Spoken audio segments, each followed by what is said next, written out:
Concrete has dominated the construction sector for 200 years. Every year, the world produces 4.2 billion tons of cement, and from that cement, 30 billion tons of concrete is made and poured annually. It is almost everywhere humans live. But now, the world is looking for a better alternative. Because according to research data, concrete doesn't last very long. It is costly to produce, and most importantly, it is responsible for 8% of global CO2 emissions annually. Over the years, many materials have been introduced. Cross-laminated timber has been quite popular in the West. Now, it is possible to build multi-story buildings from laminated timber. There are now building blocks made from materials other than concrete. Hemp blocks, seaweed bricks, compressed earth blocks, hydroforms interlocking block system, ferroc, and mycelium.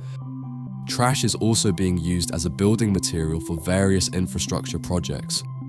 So, which building material can replace concrete? And is that really necessary? The binding material we use today in concrete is called Portland cement. It was invented in 1824 by William Aspdin, and after that, the world saw a revolution in construction. We have now thousands of bridges, dams, skyscrapers, and pretty much every infrastructure made mainly of Portland cement.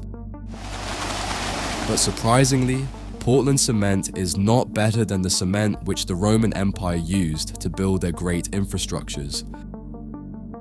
At least, not in one specific category. The longevity of Portland cement is only 50 to 100 years, but the old Roman concrete cement is still lasting after many centuries. And this is not based on any general assessment. Some scientific researchers came to this conclusion. Now, you might have two questions in your head.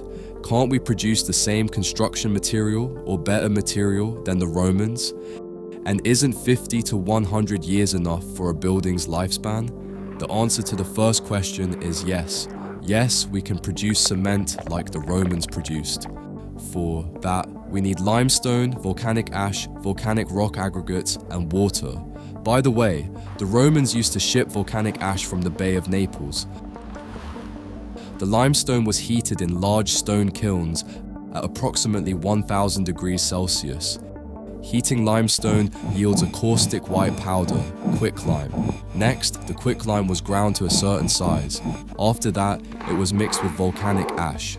Finally, water was added and mixed in, resulting in an exothermic reaction. In other words, the mixture became extremely hot. It was transported in wooden buckets to the construction site.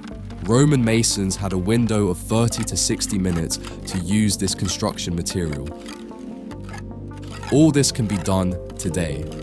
In fact, a startup named DMAT is seeking funds to produce Roman cement once again. So, yeah, we can produce this ancient Roman cement. But isn't 50 to 100 years enough for a building's lifespan? Here, things get interesting.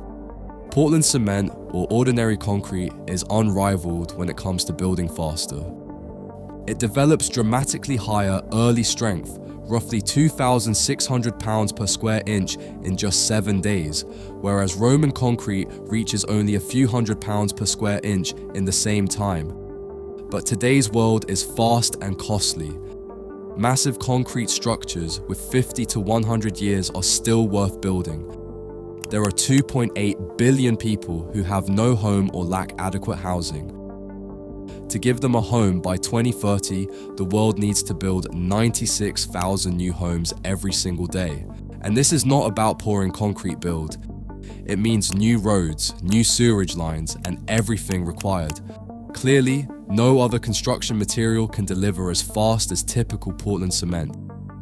But cement has another major problem. Its production causes nearly 8% of global CO2 emissions, and various parts of the world are already witnessing what a chaotic climate does to buildings and infrastructure.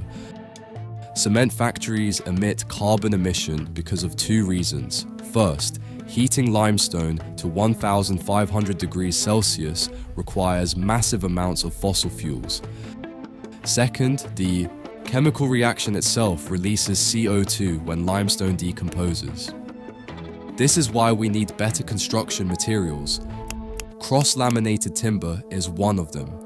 This engineered wood building material is made by stacking layers of lumber boards at right angles. Each layer is oriented perpendicular to the adjacent layers. This enhances the structural rigidity and strength of the panel in multiple directions, making it suitable for multi-story buildings and residential homes. Previously, it was used for building single-family houses, ski chalets, and cabins. Now, much more can be done. This 18-story hotel building was completed in 2021. From the roof to the floors and the walls, it is completely built with CLT panels. There is also a 24-story building. Here, they are testing the building to determine whether its design can sustain an earthquake.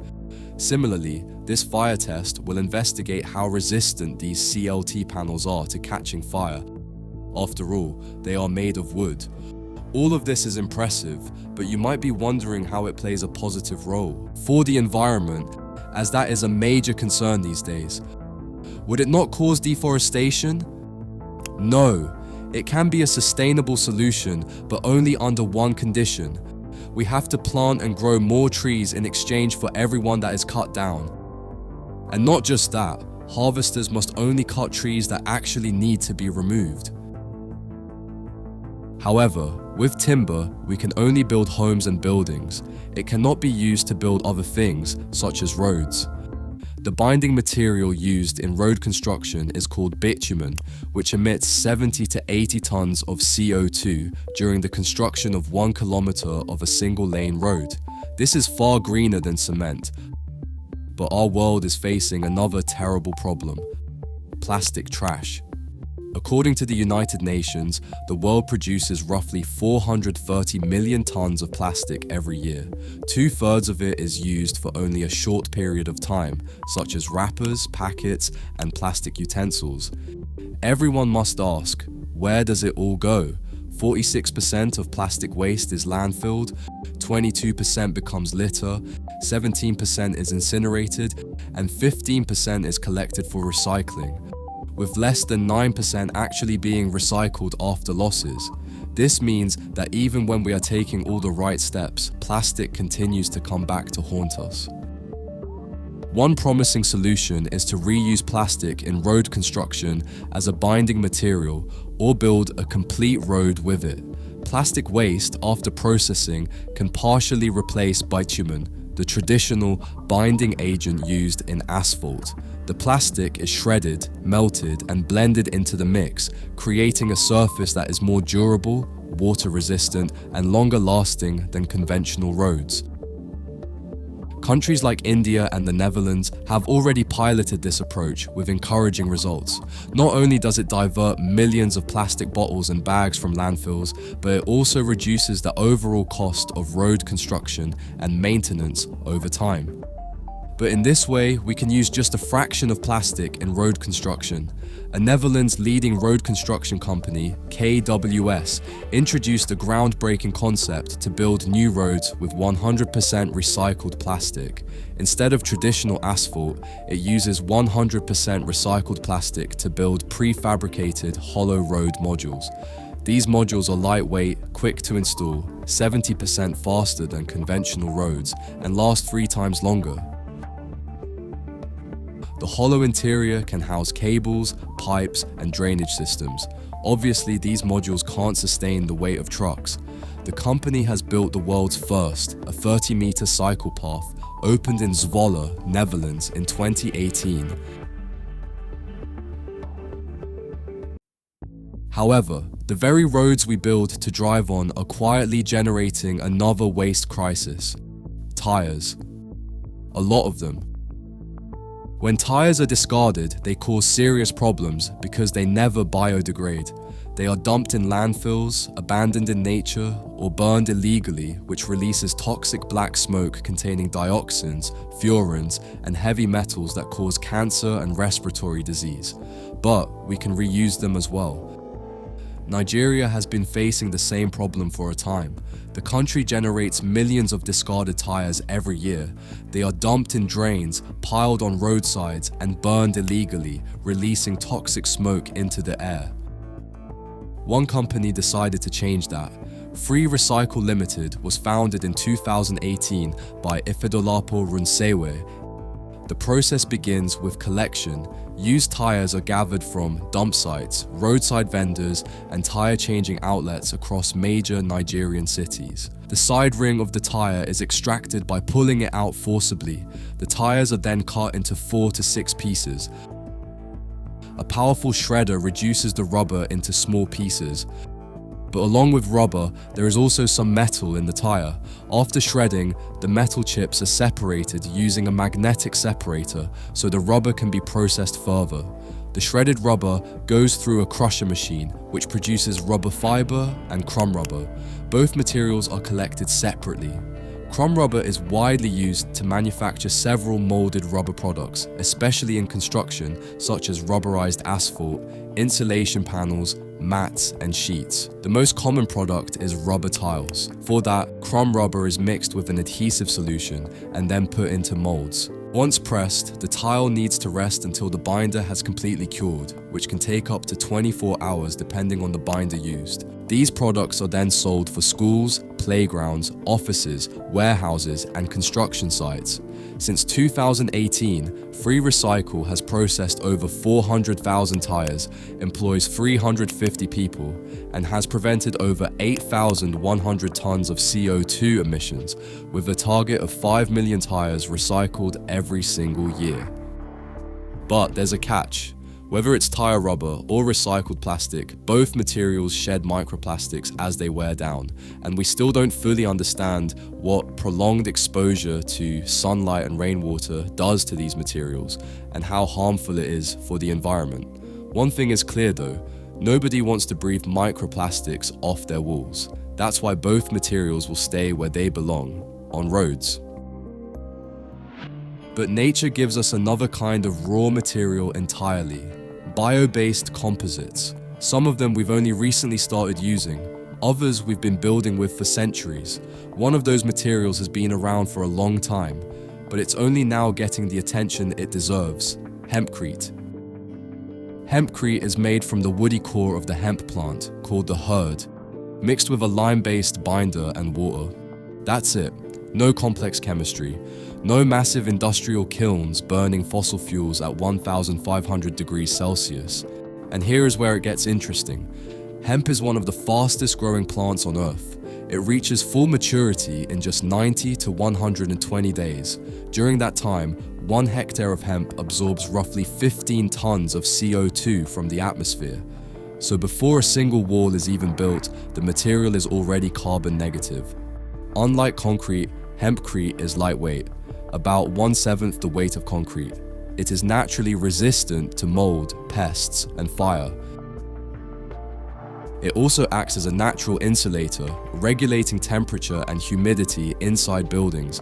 This alone can significantly reduce a building's energy consumption over its lifetime. But hempcrete does have real limitations.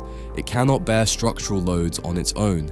It must be used alongside a timber or steel frame. This means it is not a direct replacement for concrete in bridges, dams, or high-rise foundations. However, for residential construction, walls, floors, insulation panels, it is genuinely viable. France has been building with hempcrete since the 1990s. The United States only legalized commercial hemp farming in 2018 under the Farm Bill, and since then, interest has been growing rapidly. The material is old, but its moment may finally be arriving. But hemp isn't the only organic construction material out there. Take sugarcrete. India is particularly interested in it, and for good reason. The country produces 400 million tons of sugar every year, leaving behind massive amounts of fibrous residue after the extraction process. That leftover material turns out to be perfect for making sugarcrete blocks. India has already put it to use, building schools with it. Coir is another natural residual, this one from coconut. Like sugarcrete, it can be compressed into construction blocks, but its biggest application is somewhere else entirely: geotextiles. It's actually considered one of the best materials for preventing soil erosion. In rural India, coir is being laid as a reinforcement layer beneath roads. Studies show it completely breaks down in just 5 years. But here's the thing, that degradation doesn't compromise the road above it. While India is turning agricultural waste into everyday construction materials, NASA is thinking on a much larger scale. Literally, they're looking at what to build with on the moon, and their answer is mycelium. It is the root structure of mushrooms, a dense, thread-like network that naturally binds organic material together. Scientists and architects discovered that this biological process could be harnessed to create a building material. Here's how it works. Agricultural waste, corn stalks, hemp herds, sawdust is mixed with mycelium spores and packed into a mold. Over the course of 5 to 7 days, the mycelium grows and spreads through the organic material, binding every particle together into a solid, unified mass. Once it reaches the desired density, the unit is heat-dried to stop further growth. What comes out is a rigid, lightweight block that requires 0 cement, 0 fossil fuels, and 0 industrial machinery to produce. The results are genuinely impressive. Mycelium blocks and panels are fire-resistant, water-resistant, and completely biodegradable at the end of their life cycle. Their compressive strength is comparable to concrete masonry units. They also provide natural insulation, similar to hempcrete. Using mushrooms as a building material sounds fascinating, but the reality is more complicated. Studies show mycelium structures last only 20 years, and water exposure triggers mold growth, breaking the material down from the inside. Sure, it might work on the moon or Mars where there's no water, but we have plenty of it here, and nobody wants to build a home they can only live in for 20 years. Equally critical is the ability of these materials to endure the mounting challenges of the present times, from extreme heat to increased fire risks. In 2025, Americans witnessed a devastating wildfire season that burned entire neighborhoods to the ground. That kind of loss demands a rethink. Renco is doing exactly that.